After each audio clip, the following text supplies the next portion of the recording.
We're actually inside today. We're gonna get back to the bathroom build. So let's get after it and quit wasting daylight. The first thing I need to do is a little rearranging to make some room, so let's get that done.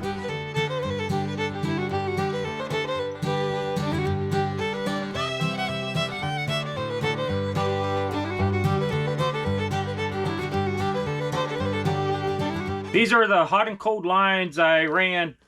They go from here over to the kitchen sink and to the bathroom sink, and there's a split in the cold water line going to the bathroom sink that goes over to the toilet. First thing I'm going to do is cut these all off at the same length. Then I can attach a manifold and pressure test the lines to make sure there's no leaks in them or anything like that. I already put plugs in the other ends of these PEX hoses, so we're good to go there. Let me get this done.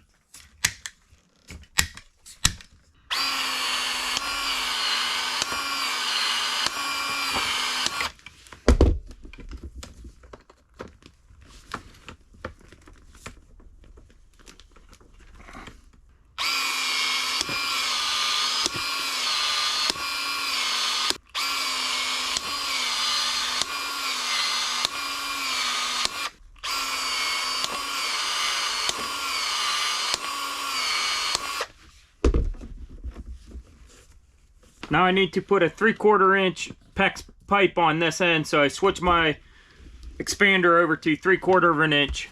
Let's get this put on.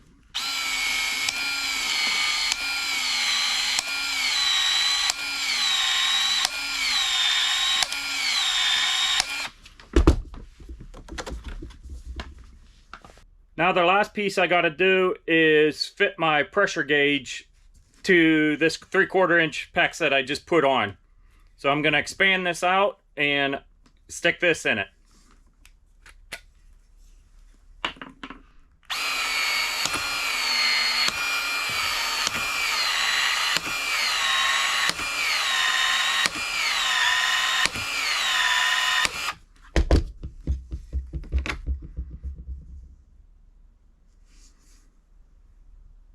Now I need to leave this sit for 10 or 15 minutes and let the fittings all contract nice and tight back onto the manifold and the pressure gauge.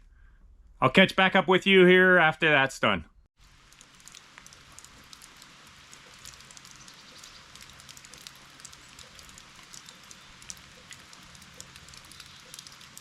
As you saw in a previous video, I put this backer board in right here because the edge of the shower is going to come to about halfway through here, and I need something to screw the edge of the shower to. I also need to do that over here on this wall, but this wall also is going to have the bathroom wall on it, so it needs to be wider than that. I was going to put a 2x6 in here. That's what they usually use when a 2x4 wall is going to butt up against it. But that only left me like a 1/2 inch or so on each side, so I decided to go with a 2x8 instead. I'm going to install this, then I can move on to building this wall of the bathroom. So let's get this done.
There's about 38 pounds of pressure in there.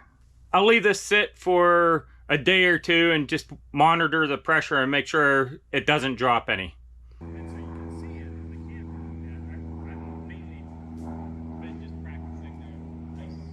It's been an hour or so since I put the pressure in the lines, and I got some bad news. It's already down to almost no air in the lines. But the good news is, I think it's leaking right here on these three. If you can see that, these three that my hand is on, these first three, the two white ones and this red one right here, they're not on quite as far as this end red one. And I could hear air getting out in this general area, but I couldn't tell which one. I think it's actually all three of these. So what I'm going to do is I'll cut these off and try to put them on a little bit farther and see if that fixes the problem.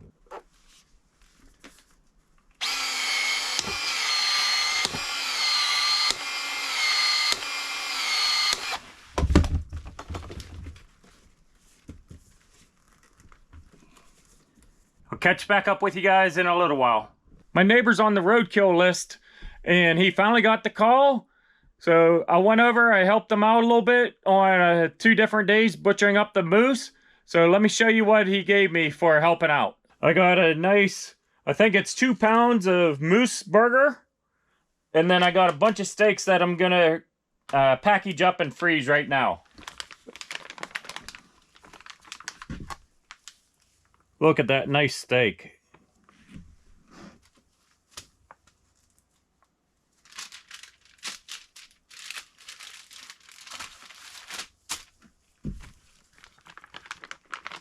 I got 6 of these steaks. I mean, look at that. That's a beautiful steak. It's not cut the best, but it is a steak, and I'll take it. Doesn't get any more organic than wild moose up here in Alaska, that's for sure. I mean, look at that beautiful color. Wow.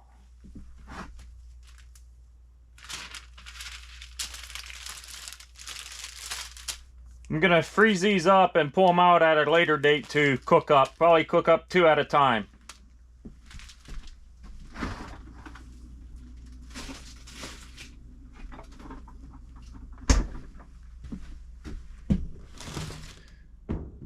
Now I'm gonna get back to working on this place. The other day when I was at Lowe's, I remembered to pick up a spray bottle. I put some water in and a little bit of dish soap in it. So we're gonna pressurize the water lines and see if we can't find out which fittings are leaking air. I'm gonna go up to about 40 pounds.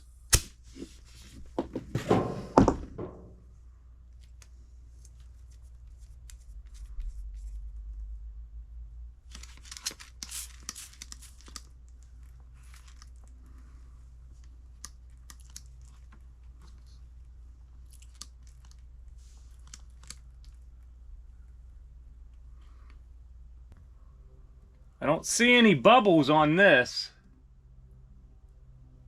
I think this is good now. Unfortunately, it is losing air very slowly, so I think I got a bad fitting somewhere in the floor. I'm gonna have to go and pull the foam board down off the bottom of the floor joist and pull out the insulation and see if I can't find it. I just checked all 5 of the ends. That's 2 for the kitchen, 2 for the bathroom sink, and 1 for the toilet. And they all seem to be holding air. There was no bubbles when I sprayed the soapy water on it. So I'm pretty sure I got a loose fitting somewhere in the floor. I'm gonna have to tear the floor apart from underneath and see if I can't find it. I'll catch back up with you guys when I'm under the cabin and tearing the floor apart.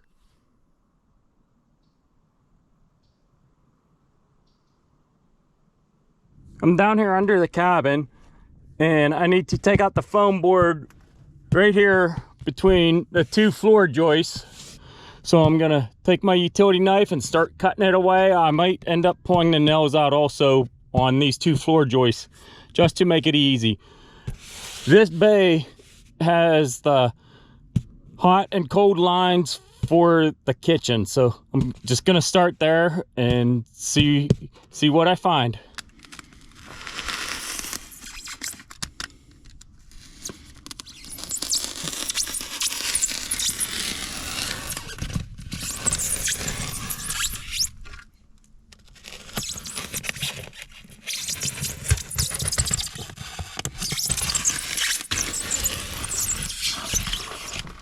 I'll be right back. Thought of a better way to do this. I'm back. I got my oscillating tool. That'll cut right through it real quick.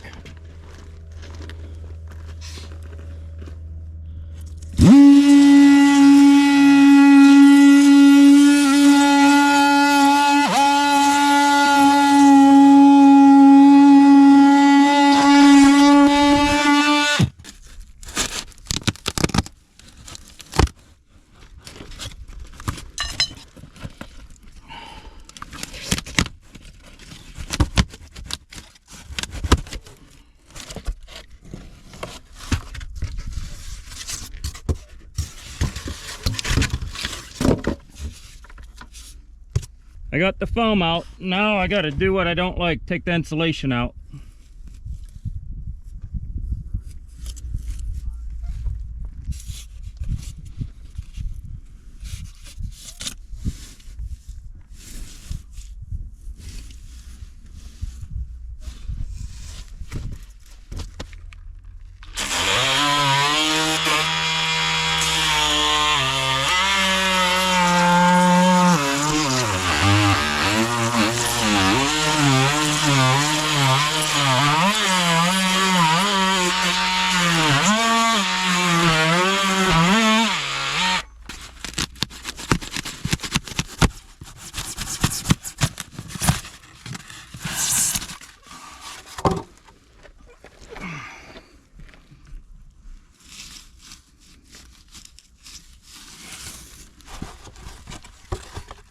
These connections look real good. As you can see, they're nice and tight up against there. And same with these two over here. They're all nice and tight.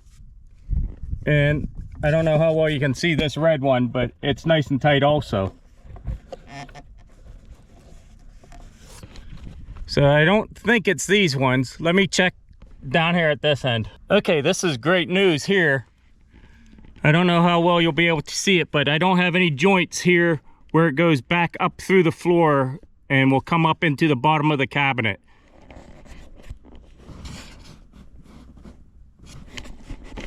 That is just curved up through, so I'm sure I did it on the bathroom sink also. That means I have the T, the splice T that goes the cold water from the bathroom sink over to the toilet. I'll need to check that. And then I need to check to see if I used elbows where it comes up into the utility closet or not. I can't remember. Maybe I'll go and try to find my old video and see what I did there. I'll catch back up to you guys when I continue this. I'm not sure when that'll be though.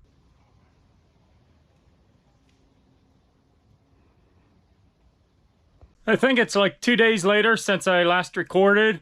I'm back here working on the water lines, and I think I found where the air leak is in my system. As you know, last time I sprayed water on all the joints and nothing was bubbling up or anything, so I did it again today, and look at what I found.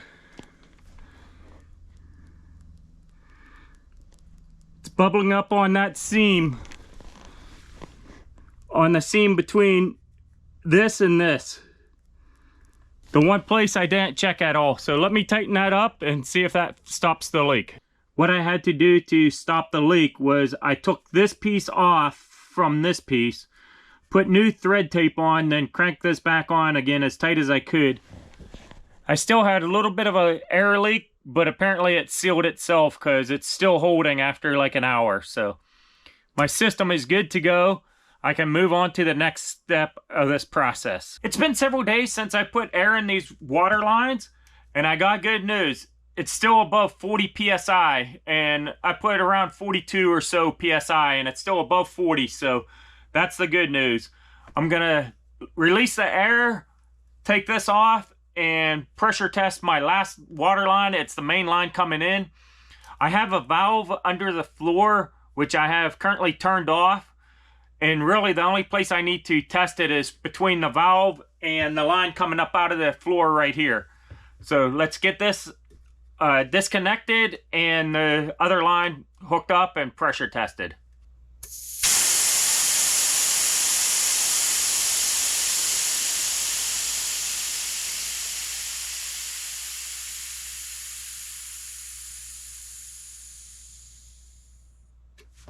Right here is the main water line coming up out of the floor. There is the joint at the valve, the connection at the valve, and then there's a 90-degree joint right down here that I need to pressure test. So let's get this tape taken off and the pressure gauge connected in.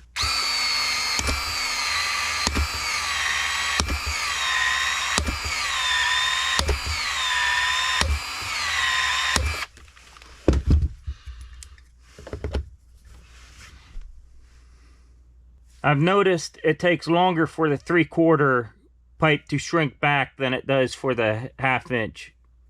Okay, it's already getting tight on there.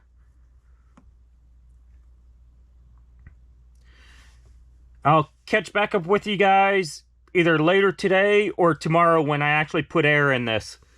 This is going to have to contract down, so it'll take some time. It's getting tight now, but I'm going to leave it go for several hours anyways. I'll catch back up with everyone in a little while. It's been about 20 hours or so since I put the pressure gauge on the main line coming in, so let's put some air in it and see what happens.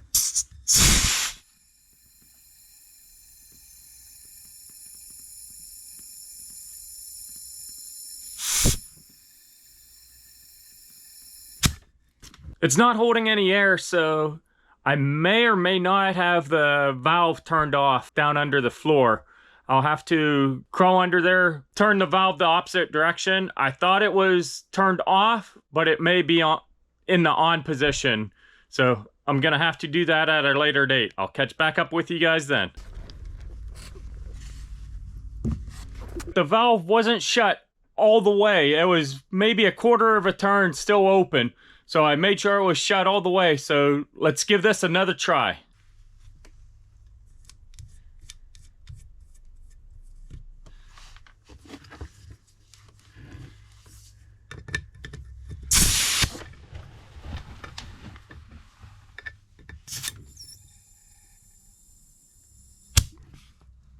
It's right about 40 pounds. So I'll leave that for a day or so and see what happens. I'll catch back up with you guys then. It's the next day and the weather is turning nice, so I'm gonna change my focus from working inside the cabin to getting some stuff done outside while it's still nice weather. The pressure gauge is holding very steady on the main line coming into the cabin. I'll continue working here inside the cabin after I get the stuff done outside that I need to get done in this nice weather. So that's gonna end it for this video. I'll see everyone then.